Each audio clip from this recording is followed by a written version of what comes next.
Hey everyone, thanks for taking a quick couple of minutes to check out Cargologik. My name is Miles John Varghese, and I'm co-founder and CEO of the venture, helping independent freight forwarders and brokers to better stay in sync, collaborate, and improve operations with their customers who are shippers. Cargologik itself is specifically a freight collaboration and communication platform, not to be misconstrued with a warehouse management system, a transportation management system, or a cargo operating system for that matter. Instead, you can think of us as a customer experience focused operating layer that exists between the independent freight forwarder and their existing systems, where we are able to integrate via API, and the shipper, and giving the shipper more transparency in one place where they can streamline their communication, their documents, and their logistics timelines, and be able to see and get a better understanding of how all of their shipments are performing at any point in time on whatever device that they're on. Telling you a little bit more about the venture itself, Cargologik started as a joint venture between Grupo Holco and Rocker Labs. My co-founder, Luis F. Trujillo Jr., started off the venture working in his family's freight forwarding company called Lagunsa, where we started mocking up and building the core of the platform. I joined the team in the fall of 2019, where Luis, having a tremendous amount of experience, helped me understand freight forwarding, and I clearly saw an opportunity similar to Octopi amongst the smaller players in the space who largely had been ignored. The problem itself and the reason why we exist at a very high level is that in 2020, more than 775 million TEU were transported and handled worldwide.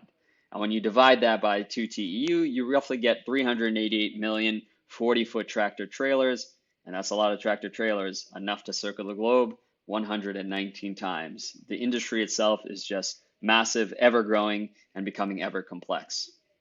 Specifically, a freight forwarder or broker manages and coordinates the movement of freight along that supply chain from point A to point B, whatever they're responsible of, on behalf of their clients who are shippers. And as you can see here, there are many different stages and opportunities to find better solutions, to improve operations, to build redundancy, to stay on top of signals and noise, and to make sure that that cargo moves on time and on budget while giving the customer the transparency and the intelligence and the communication that they need and that they've become accustomed to, even at the consumer level, such as Amazon and Alibaba.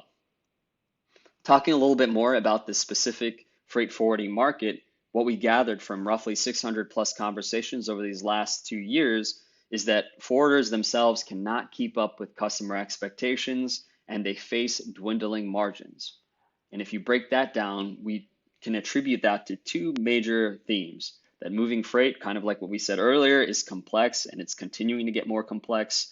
Global trade factors, spats, politics, new compliance regulations, new systems, new standards, and new modern solutions are providing more data than ever before, but that also requires more logins for you to remember. Just the nature of the business itself is extremely complex. The market itself in its current state and where things stand today is also extremely challenging from a competitive landscape perspective. As a smaller player, you do not have the economies of scale, the hundreds of offices, thousands of employees, and large tech budgets to provide what DHL, FedEx, Kuehne+Nagel, Amazon are able to provide to their customers. Additionally, you have the rise of digital forwarders and marketplaces that are aggregating a lot of the shipper demand and putting together the logistics partners on the back end, where for those logistics partners, often it means giving up some of their differentiation. And rather than become commoditized and eventually getting removed, we actually seek to empower the market. You're also seeing around the globe just general hesitancy. Folks looking over their shoulder at their former partners, specifically their logistics partners, such as Maersk, CMA, who've all built customer-facing and small business customers, former partners of the line and former customers that the freight forwarder and the broker themselves were responsible for aggregating. These bigger providers are actually building their own sort of solutions themselves now. And the reason why is because what everyone sort of knows and likes to kind of dismiss is that the current user experience and the relationship between that freight forwarder and their shippers and the other players, honestly, within the supply chain is very fragmented and broken. The reality is that you have hundreds of daily emails.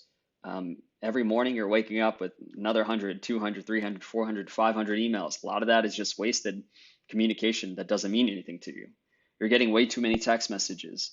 Where's my cargo? 4 or 5 times a day from your loyal customers as well as new customers.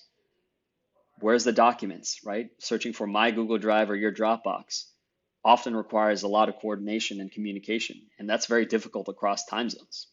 You're also faced with a lot of calls happening all the time between the shipper and the forwarder, trying to figure out an issue or to come up with a plan or to solve something, or maybe just gathering details. It's very difficult to operate in a strategic manner when you have loyal customers to balance and also new customers to potentially balance. And it's really hard to also think strategically when you're getting faced with all these emails, messages, and calls. You also have to face redundancy. And from our conversations, we've seen 30 to 50 emails per container. And when you do the math with the 2020 numbers, that's roughly 25 billion emails that were sent. And I don't know about you, but even just navigating, 10 or 15 long email threads can become quite a hassle. And the best search engines, and the best search tools within email also fail to do the job regularly. This presents an opportunity to build loyalty, to speed up the quoting process, to improve tracking, track and trace, to improve the customer experience tied to that, to be able to provide a DHL meets an Amazon logistics type of experience at an independent level is very valuable. Taking a lot of that broken communication across those emails, across those messaging systems is very difficult, and consolidating them is even more difficult. There's very few data storage solutions or analysis that's being provided when it comes to the manual storage of key documents as well. And thus, we see an opportunity for these independent players to build loyalty and to shift strategic focus from a customer perspective, where everyone is kind of offering the best sort of customer service, to a customer experience perspective where you have core functionality actually helping your end customer's business. So they don't need to text you anymore, hey, where's my cargo 4 or 5 times a day, or where's that document? And instead you can focus on winning new business or delivering or handling a problem or an exception that arose somewhere else.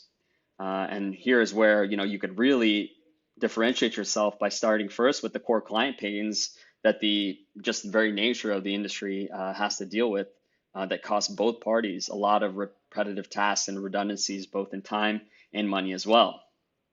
And thus, this is why we built Cargologik, which is a modern SaaS platform that is built to help these independent freight forwarders and brokers to better stay in sync and collaborate and improve operations with their customers, and taking a lot of the everyday communications, the more analog forms of communication, the calls, the texts, the emails, the maps, the Slack, the Teams, and the SMSs, the WhatsApp messages, and taking all that information and presenting it in a way where it's easy for both parties to find the key information that they need at any point in time on whatever device that they're on, as well as interact and query and approve certain quotes, booking, shipments, and other details that may need to be exchanged between both parties. And this is why the system itself is very much focused on the shipper as well as it is for the forwarder. And we can give these independent freight forwarders a very modern way where it's a lot easier for them to do business. And what we like to say is that we're providing at the independent freight forwarder level, almost like the Amazon B2B effect, where me as a forwarder, I can see all of my shipments across all of my customers, across all of my shippers on one screen, and vice versa, right? On the shipper side, what we're working on at Cargologik is also enabling these independent freight forwarders to also have that Amazon type effect, where they can see all of their shipments at any point in time across all of their operations on whatever device that they're on as well, giving both parties the clarity that they need to kind of stay on top of things, eliminating redundancy, helping with the management of quotes and bookings, simplifying communications, document storage, and also providing advanced reporting and analytics as well. Thank you for your time. Appreciate you taking a few minutes to check out Cargologik. If you have any additional questions that we can answer or a demo call, feel free to reach out to myself, and my contact information is here, or my co-founder, Luis F. Trujillo Jr., with his contact information presented here as well, if we can provide any additional support or guidance as you select the right freight forwarding collaboration platform for you. Thank you.